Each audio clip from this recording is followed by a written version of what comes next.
आणि यानंतर एक गुड न्यूज आहे मराठवाड्यातून, कारण मराठवाड्यात सध्या तुफान पाऊस बरसतोय। काल उस्मानाबाद शहरासह जिल्हाभरात मुसळधार पावसानं हजेरी लावली। रात्रभर पाऊस बरसत होता, अजूनही पाऊस सुरूच आहे।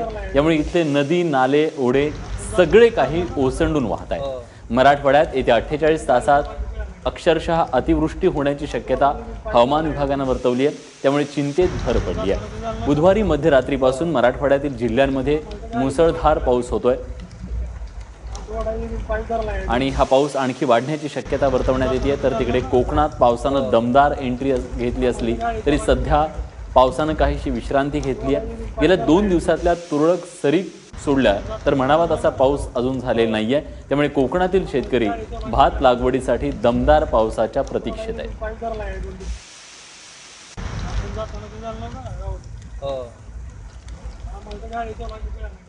कोकणातल्या सगळ्या पावसाबद्दल अधिक माहिती देण्यासाठी सचिन देसाई आपले प्रतिनिधी आता आपल्यासोबत आहेत। सचिन, कोकणात म्हणावा तसा पाऊस पडला नाहीये, काय परिस्थिती आहे कोकणातल्या पावसाची?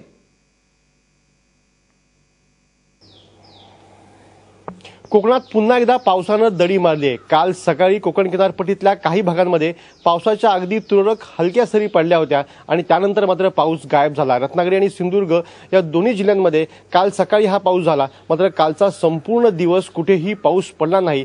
रात्रभरही तेच चित्र राहिलं आणि आज सकाळी आपण पाहतोय आकाश अतिशय स्वच्छ आहे, कुठेही पाऊस पुढच्या काही काळामध्ये येण्याची शक्यताही वाटत नाहीये। एकूणच मान्सून दाखल झाला की जूनच्या पहिल्या आठवड्यामध्ये कोकणामध्ये मुसळधार पावसाला सुरुवात होते। सलग काही तास काही दिवस हा पाऊस पडत राहतो, मात्र यावर्षी असं चित्र कुठेही पाहायला मिळालं नाही। पावसाच्या काही तासाच्या हलक्या सरी, काही ठिकाणी मुसळधार सरी पडल्या, त्यामुळे काही प्रमाणात मे महिन्याच्या अखेरीस जी पाणी टंचाई निर्माण होते त्यावर मात झाली होती। मात्र जो अपेक्षित पाऊस असतो, जो मुसळधार मान्सूनचं आगमन कोकणामध्ये होतं, ते मान्सूनचं आगमन कोकणामध्ये यावेळी कुठेच असं जोरदार पाहायला मिळालं नाही। एकूणच याचा परिणाम शेतीच्या कामावर होऊ शकतो।